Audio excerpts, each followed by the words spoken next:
Bismillahirrahmanirrahim and Assalamu alaikum students. Welcome to our second theory class of the course Introduction to Bioinformatics Bio 3602 offered in BS Biotechnology in the semester Spring 26. The current semester is 6th. In the last lecture, we discussed generally about different areas and fields of the bioinformatics and how different perspectives can be converged to use them to solve the objectives which are somewhat beyond the reach of solving them via experimental techniques. Although bioinformatics needs the the outcomes from the experimental approaches, but since that data is enormous, एक हमारे पास अच्छा खासा data है जो ना सिर्फ last 20-30 years बल्कि we can assume the data from at least 100 years. तो उस डाटा को हम इफेक्टिवली यूटिलाइज कर सकते हैं and then incorporate in different bioinformatic tools to solve human related queries. So different हमारे पास जो पर्सपेक्टिव्स हैं उसको हम गो थ्रू करेंगे कि किस तरीके से हमारे पास ये चीज़ें लिस्ट डाउन होती हैं. So, bioinformatics represents a new field at the interface of the ongoing revolutions in molecular biology and computers. Okay, before that, this lecture is being uh, prepared from this book, Bioinformatics and Functional Genomics, third edition, and by Wiley Publishers. ठीक है. So, or this complete book will also be available to your Google Drive link. ठीक है. So, use of computer databases and computer algorithms to analyze proteins, genes, and the complete collection of DNA that comprises an organism. अच्छा, यहाँ पे हमारे लिए चीज़ ये समझनी है कि हमारे पास जो टूल है वो कोई इंस्ट्रूमेंट इस तरीके से नहीं है कि स्पेक्ट्रोफोटोमीटर नहीं है, पीसीआर मशीन नहीं है, इंक्यूबेटर नहीं है, जेल क्रोमेटोग्राफ नहीं है, बट इट्स अ कंप्यूटर. और उस कंप्यूटर में मौजूद जो उसकी अपनी एक प्रोसेसिंग है, जो उसकी एक थिंकिंग कैपेसिटी है, उसको हमने मॉड्यूलेट करना है और ऐसे एल्गोरिथम्स डिज़ाइन करने हैं कि हम प्रोटीन एंड डीएनए सीक्वेंसेस को एनालाइज कर सकें. A major challenge in biology is to make sense of the enormous quantities of sequence data and structural data that are generated by genome sequencing projects, proteomics, and other large scale molecular biology efforts. ये जो एक 2000 से genome sequencing हमारे पास start हुई, उससे क्या हुआ कि एक बहुत ज़्यादा इनॉर्मस डेटा हमारे पास जनरेट हुआ in the raw form of DNA sequences. Comparatively हमारे पास जो प्रोटीन सीक्वेंसिंग टेक्निक्स हैं, एडवेंट डिग्रेडेशन होगी, मास स्पेक्ट्रोमेट्री होगी, ये काफ़ी कंपैरेटिवली ये कॉस्टली टेक्निक्स हैं. लेकिन डीएनए सीक्वेंसिंग ने ख़ुद को इतना एडवांस किया है कि कंपैरेटिवली वो काफ़ी कॉस्ट इफ़ेक्टिव हो चुकी है. तो इसलिए जब हमें पता है कि डीएनए सीक्वेंस किस ऑर्गेनिज्म से आया, उसका जेनेटिक कोड हमें पता है, कोडॉन यूजेज हमें पता है, तो उससे हम डीएनए सीक्वेंस को ट्रांसफॉर्म कर सकते हैं. एंड देन उस ट्रांसफॉर्मेशन के बाद हम प्रोटीन सीक्वेंस को आइडेंटिफाई कर सकते हैं. तो ये चीज़ के बजाय इसके कि हम एक कंपैरेटिवली एक कॉस्टली टेक्निक को यूज़ करके प्रोटीन सीक्वेंस को आइडेंटिफाई करें, हम एक चीपर टेक्निक को यूज़ करते हुए डीएनए सीक्वेंस को आइडेंटिफाई करेंगे एंड देन उससे हम कंप्यूटेशनली ट्रांसफॉर्म कर देंगे into a protein sequence. But ये जो ट्रांसफॉर्मेशन फेज़ है ये इतना स्ट्रेट फॉरवर्ड नहीं है। सेकेंडली, डीएनए सीक्वेंसिंग चीपर होने की वजह से हमारे पास अच्छा खासा डेटा जनरेट हो जा रहा है, तो वहाँ पे there is a huge opportunity of annotating or labeling the DNA sequencing and identifying the genes and non-coding regions within that DNA sequence. The tools of bioinformatics include computer programs that help in to reveal functions and mechanisms underlying biological problems related to the structure and function of macromolecules, biochemical pathways, disease processes and evolution. तो इस field में हमारे पास वो specific tools हैं, data structure है, जिसकी मदद से हम इन तमाम एरियाज को एड्रेस कर सकेंगे। अकॉर्डिंग टू एनआईएच, क्या बायोइन्फॉर्मेटिक्स को डिफाइन करते हैं एज रिसर्च डेवलपमेंट और application of computational tools and approaches for expanding the use of biological, medical, behavioral, and health data, including those to acquire, store, organize, analyze, and visualize such data. अच्छा, definition है, इसमें काफ़ी सारी technical बातें हैं, one by one उनको go through करते हैं।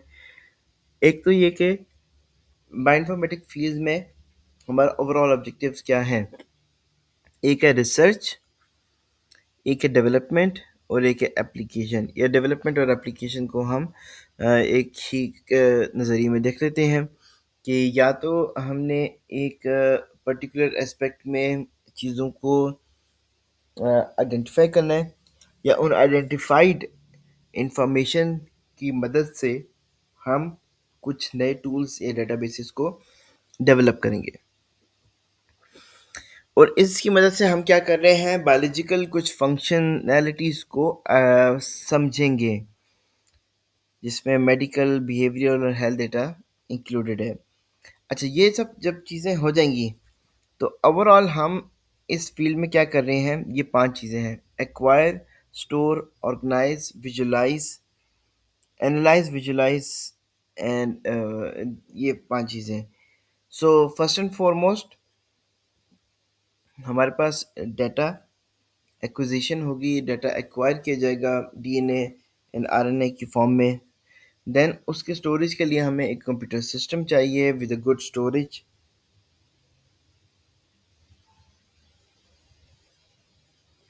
स्टोरेज के दौरान हमारे पास उसकी एनोटेशन, उसकी लेबलिंग भी बहुत इंपॉर्टेंट है विद मेटा डेटा, और उसके ऑर्गेनाइजेशन के लीनिएज हायरार्की में स्पेसिफिक जो फाइल है जिसमें कोई स्पेसिफिक डीएनए सीक्वेंस है, ये किस ऑर्गेनिज्म, किस क्लास, किस फैमिली, किस डोमेन से बिलोंग करती है। अब वो जो फाइल्स मौजूद हैं उनको हमने एनालाइज करना है। So we need some computer programs, algorithms, जिनकी मदद से हम उन फाइल्स में मौजूद डीएनए सीक्वेंसेस को एनालाइज कर सकें, और एनालिसिस के बाद हमारे पास जो रिजल्ट जनरेट होंगे उसको विजुलाइज करने के लिए भी we also need some tools and databases.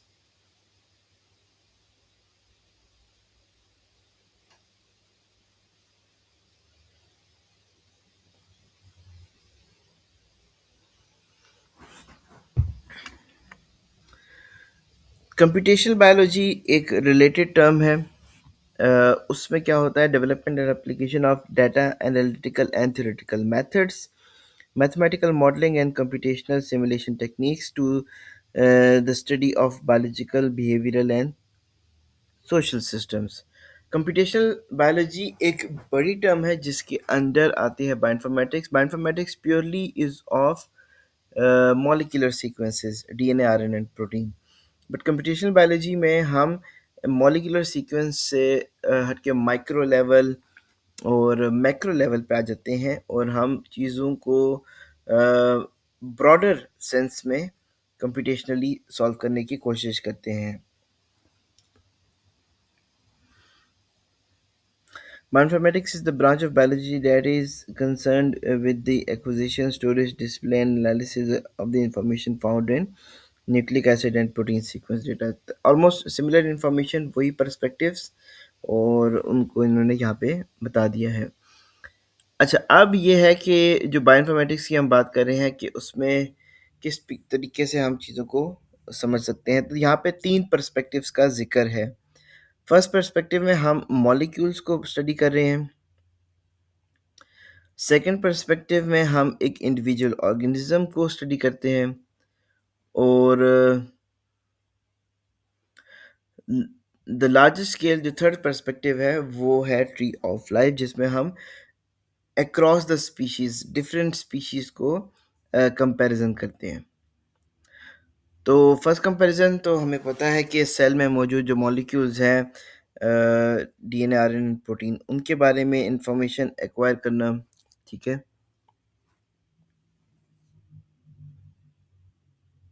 A bioinformatics approach to molecular sequence data involves the application of biological computer algorithms and computer databases to uh, molecular and cellular biology, such as the approach is sometimes referred to as functional genomics.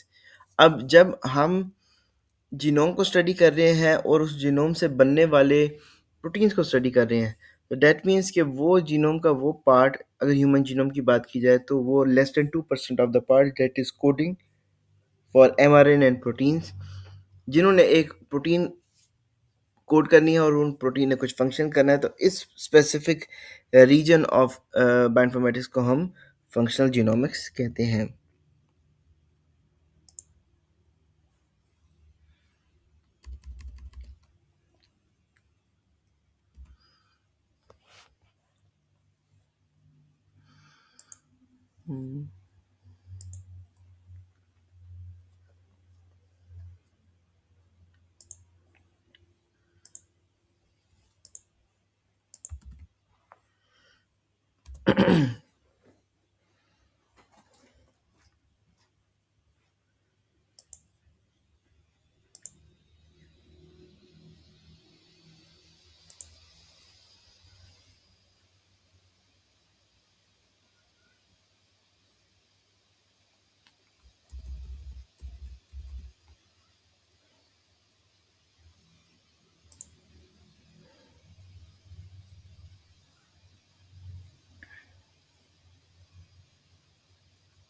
अब ये जो हमारे पास proteins हैं, jeans के level पे हम जिस perspective पे चीज़ों को स्टडी कर रहे हैं, तो उसमें एक तो इंडिविजुअल जीन्स आ जाती हैं।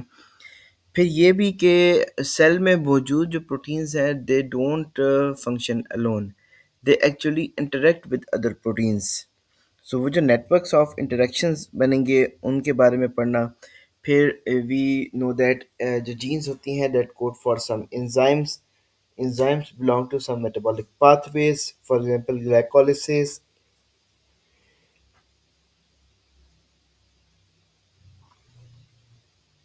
TCA cycle, gluconeogenesis। तो इस pathways में there are multiple enzymes, multiple uh, reactants, multiple metabolites, multiple cofactors। सो इन तमाम की स्टडी को हम पाथवे एनालिसिस भी फर्स्ट पर्सपेक्टिव में करते हैं। Our goals are to understand how to study both individual genes and proteins and collection of thousands of genes and proteins। Second perspective में हम आ जाते हैं इंडिविजुअल ऑर्गेनिज्म की तरफ। Each organism changes across different stages of development and for multicellular organisms across different regions of the body। ये बहुत important चीज़ है कि जब हम इंडिविजुअल एक ऑर्गेनिज्म को स्टडी कर रहे हैं, ख़ासतौर पे यूकेरियोट्स को, तो टेम्पोरल एंड स्पेशियल हमारे पास डिफरेंसेस जनरेट होते हैं। क्या मतलब? टेम्पोरल मीन्स कि डिफरेंट टाइम पीरियड्स पे, और स्पेशल मीन्स डिफरेंट एरियाज या रीजन्स पे। Plant is the most common example. Plant में वी नो दैट कि ऑल्दो प्लांट के हर जो एक प्लांट का सैंपल लें, उसके हर सेल में जो जीनोम है that is same, but phenotypically we have roots, stem, leaves, we have flowers, we have vegetables, we have fruits, ठीक है। तो ये डिफरेंट तमाम किस्म के जो फिनोटिपिकल एंटिटीज हमें प्लांट में मिलती है, these define the special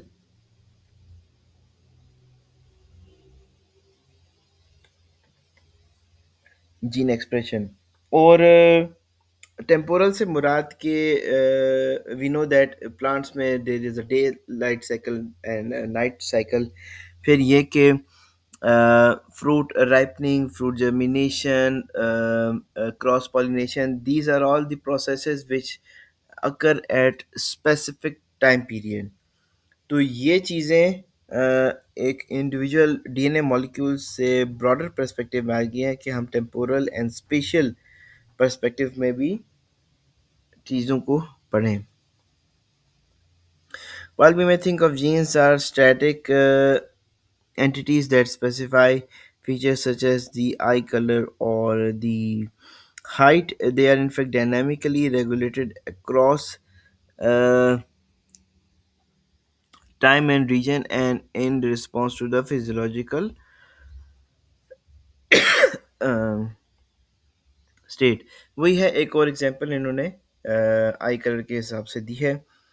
gene expression varies in disease states or in response to a variety of signals, both intrinsic and extrinsic environmental factors. Many bioinformatic tools are available to study the broad biological questions relevant to the individual. There are many databases of expressed genes and proteins derived from different tissues and conditions. So जैसे जैसे आप इस field में enter होते हैं, you know that there is a plethora of literature, information, research article, review articles, databases. So there are specialized databases for specific uh, category of genes, diseases, specific regions, ठीक है। So that available information can be utilized particularly in specialized area of research. One of the most powerful applications of functional genomics is the use of DNA microarrays or RNA-seq to measure the expression of thousands of genes in the biological sample. ये एक experimental application site बता दी bioinformatics की कि इन techniques in माइक्रोडेज seek एक ऐसी दो experimental techniques हैं जिनके बिल्कुल बायोइन्फॉर्मेटिक्स जिनकी बेस बनती है फॉर देयर एनालिसिस। और लार्जर स्केल पे ट्री ऑफ लाइफ है, there are many millions of species हैं and they can be grouped into the three major branches of the life, which is bacteria, archaea, and eukaryotes. One of the main lessons we are learning is the fundamental unity of life at the molecular level। ठीक है, चाहे bacteria हो, चाहे आर्कियाई हो, चाहे eukaryote हो, plant हो, animal हो, फ्रॉग हो, मॉलिक्यूलर लेवल पे तमाम के तमाम they rely on the genetic blueprint of DNA.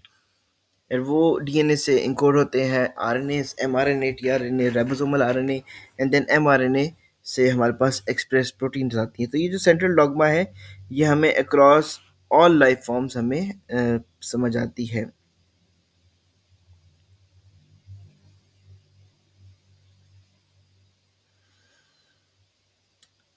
Though DNA sequence analysis, we are learning how chromosomes evolve and are sculpted through processes such as chromosomal duplications, deletions, and rearrangements, and through whole genome duplications।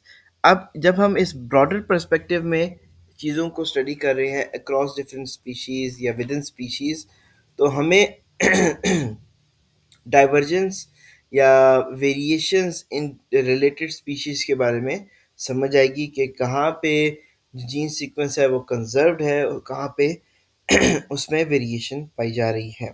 और variations can be of different insertion, deletion, both way, transformation, translocation, ठीक है, etcetera.